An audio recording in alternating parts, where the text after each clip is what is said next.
Exam मध्ये पैकीच्या पैकी गुण जर मिळवायचे असतील, पैकीच्या पैकी जर मार्क मिळवायचे असतील, तर हा जो आपला प्रॅक्टिस सेट 12.1 मधला जो काही सेकंड क्वेश्चन आहे, तो अतिशय मार्क मिळवून देणारा क्वेश्चन आहे.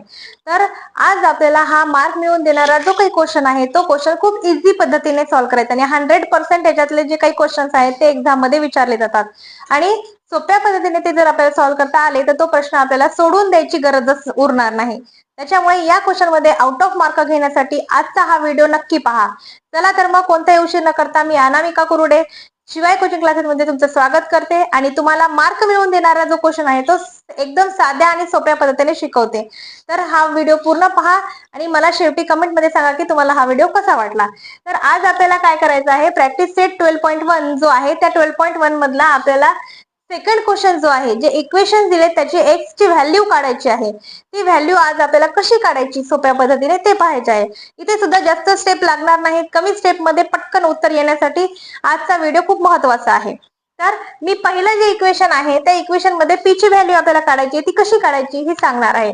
पहा तर मग 17p 17p - 2 = 49 हे जे आपल्याला इक्वेशन दिलेलं आहे, या इक्वेशन मध्येच आपल्याला काय करायचं, पी ची व्हॅल्यू काढायची आहे. सुरुवातीला मी सांगितल्याप्रमाणे पी ची व्हॅल्यू जर काढायची असेल तर आपल्याला राईट हँड साइड आणि लेफ्ट हँड साइडला दोन्हीकडे सारखे काय करावे लागतात, तर ऑपरेशन्स करावे लागतात. मी तुम्हाला दोन पद्धतीने ह्या गोष्टी शिकवणार आहे. दोन्ही पद्धती अगदी सोप्या आहेत. जी तुम्हाला सोपी जाते ती तुम्ही परीक्षेमध्ये वापरू शकता. तर पहिली फर्स्ट मेथड जी आहे, ती फर्स्ट मेथड जी आहे ती मला अतिशय आवडते आणि खूप सोपी कमी वेळेमध्ये होणारी आहे.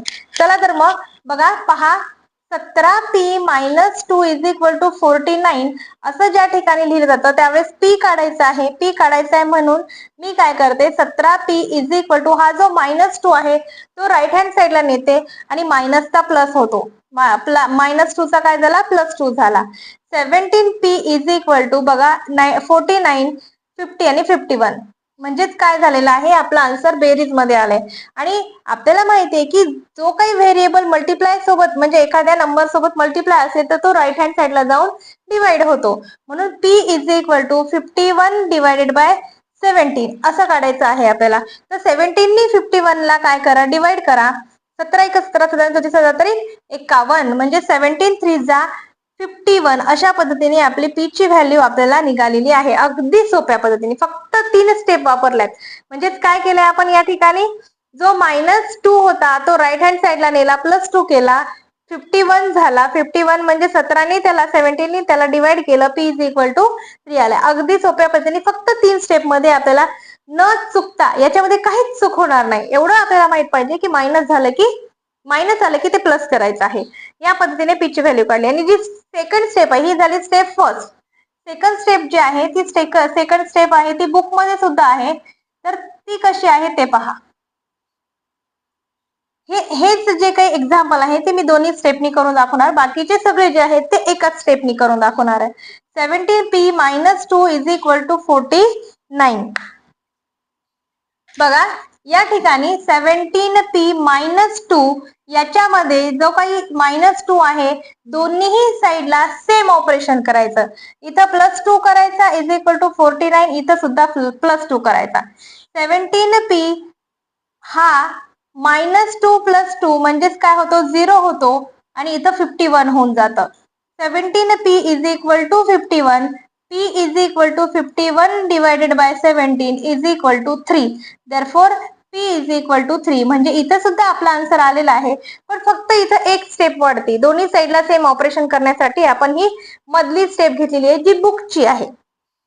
पण मला ही जी माझी सुरुवातीची मेथड आहे, जी फर्स्ट मेथड आहे ती खूप आवडत असल्यामुळे मी सगळे गणित हे फर्स्ट मेथडनी सॉल्व्ह करत असते. तुम्हाला जी आवडली, जी तुम्हाला समजली त्या पद्धतीने तुम्ही ते गणित सॉल्व्ह करू शकता. अशाच पद्धतीने आपण पी ची व्हॅल्यू काढली, त्याच पद्धतीने आपल्याला काय करायचं आहे, तर एम ची व्हॅल्यू म्हणजे सेकंड इक्वेशन सॉल्व्ह करायचं आहे. सेकंड इक्वेशन मध्ये बघा 2m + 7 = 9. बघा ज्यावेळेस मी तुम्हाला लिहून देत असते त्यावेळेस तुमचं गणित झाल्यानंतर तुम्हाला समजल्यानंतर तुम्ही त्याचा स्क्रीनशॉट काढून घेऊ शकता. कारण जर मी नेक्स्ट प्रॉब्लेम सॉल्व्ह करताना जागा अपुरी पडल्यामुळे मी जर ते इरेज केलं तर तुम्हाला पाहायला थोडीशी अवघड, म्हणजे पाहायला थोडंसं म्हणजे अवघड होईल की पुन्हा तुम्हाला ते दिसणार नाही. त्याच्यामुळे गणित झाल्याबरोबर तुम्ही त्याचा स्क्रीनशॉट काढून घेत चला. तर सेकंड इक्वेशन आहे आपलं 2m + 7 = 9. याच्यामध्ये m ची व्हॅल्यू काढायची. मी ही सगळी जे काही मेथड्स आहेत ते फर्स्ट मेथडनी सॉल्व्ह करणार आहे सगळे इक्वेशन्स, म्हणजे आपल्याला पटकन लक्षात येतील. 2m आता इथं +7 आहे, तिकडे जाऊन तो -7 होतो. 9 - 7 2m = 2. 9 - 7 2. m = 2 divided by 2 = 1. therefore m = 1 असं आपलं उत्तर आलेलं आहे. बघा, अगदी 3च स्टेप मध्ये आपलं उत्तर आपल्याला मिळालंय. काहीच चूक व्हायची भीती नाही, काही इक्वेशन मोठं बघून भिण्याची गरज नाही, घाबरण्याची गरज नाही. सरळ सरळ आपल्याला ऑपरेशन्स करायचे आहेत, ते ऑपरेशन आपल्याला माहिती असतात आणि ते सिंपल आपण काय करायचे आहेत तर सॉल्व्ह करायचे तुम्हाला, जेणेकरून त्याचं उत्तर मिळणार आहे. पुढचा तिसरा जो इक्वेशन आहे बघा, तो थोडासा वेगळा आहे, तरी सुद्धा काहीच घाबरायची गरज नाही. खूप सोप्या पद्धतीने मी तुम्हाला सांगणार आहे. बघा, 3x + 12 = 2x - 4. बघा, आता या ठिकाणी इथं पण एक व्हेरिएबल आहे, इथं पण, म्हणजे लेफ्ट हँड साईडला आणि राईट हँड साईडला दोन्ही ठिकाणी व्हेरिएबल्स आहेत. पण ते दोन्ही ठिकाणी व्हेरिएबल जरी असले तरी तो एकच व्हेरिएबल आहे आणि हे इक्वेशन सुद्धा वन व्हेरिएबल इक्वेशनच आहे. कारण याच्यामध्ये x हा एकच व्हेरिएबल आहे. x च्या ऐवजी जर मी y घेतला असता तर तो 2 व्हेरिएबल इक्वेशन झाला असता. पण या ठिकाणी एकच व्हेरिएबल घेतल्यामुळे आपल्याला तो 1 व्हेरिएबल इक्वेशन मध्ये सॉल्व्ह करायचा आहे. तर या ठिकाणी पण व्हेरिएबल आहे, या ठिकाणी पण व्हेरिएबल आहे. सेम सेम व्हेरिएबल असलेले जे काही नंबर्स आहेत, म्हणजे ते काही टर्म्स आहेत, टर्म्स म्हणायचे त्याला, नंबर नाही, हे जे टर्म्स आहेत ते एका साईडला घ्या आणि हे जे बिना कोइफिशियंट म्हणजे व्हेरिएबल वाले म्हणजे कोइफिशियंट वाले नंबर वाले जे टर्म्स आहेत ते एका साईडला घ्या. मग मी काय करणार आहे बघा, 3x हा +2x आहे, इकडे राईट हँड साईडचा लेफ्ट हँड साईडला आला की -2x होतो. = बघा, ठीक आहे, = मी काय केला की हा जो -4 होता तो +12 केला, म्हणजेच काय होणार आहे बघा, या 3x हा जो +12 होता तो तिकडे जाऊन सॉरी हा -4 कशाला असता, हा +12 तिकडे जाऊन -12 होतो आणि हा जो -2 आहे तो आपल्या लेफ्ट हँड साईडला येऊन +2 आहे तो मायनस होतो. या दोघांची वजाबाकी करायची. 3x - 2x म्हणजे 1x राहतो. या दोघांची बेरीज होते 12 आणि 4 16, पण तो मायनस मध्ये येणार आहे. बरोबर आहे, -x. आता बघा, हा 1x म्हणजेच काय, आपल्या x ची व्हॅल्यू -16 म्हणजेच -16 निघाली. सिंपल, दोनच स्टेप मध्ये निघाले याचं उत्तर. बघा, मी काय केलंय परत एकदा समजून सांगते. जे काही आपले व्हेरिएबल्सची टर्म होती एका साईडला घेतली आणि कोइफिशियंटची टर्म एका साईडला घेतली. हा -2 होता, राईट साईडला होता, लेफ्ट साईडला घेतला, सॉरी +2x होता तो लेफ्ट साईडला आला, -2x झाला. हा +12 होता जो लेफ्ट साईडला होता, राईट साईडला गेला की -12 झाला.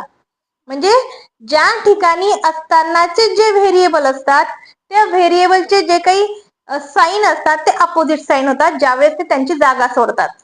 म्हणजेच लेफ्ट साईडचा राईट साईडला गेला तर त्याचं साईन चेंज होतं आणि राईट साईडचा लेफ्ट साईडला गेला की त्याचं साईन चेंज होतं.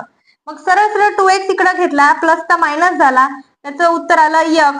आणि हा जो +12 होता तिकडे गेला, -12 झाला, दोघांची बेरीज झाली, -16 झालं. x = -16 आला. दोनच स्टेप मध्ये उत्तर आले. पाहिल्यावर असं वाटलं की अरे बापरे, आता कसं करायचं. अगदी एवढ्या सोप्या पद्धतीने आपण इक्वेशन सॉल्व्ह करू शकतो. आणि आपला या व्हिडिओ मधला शेवटचा जो काही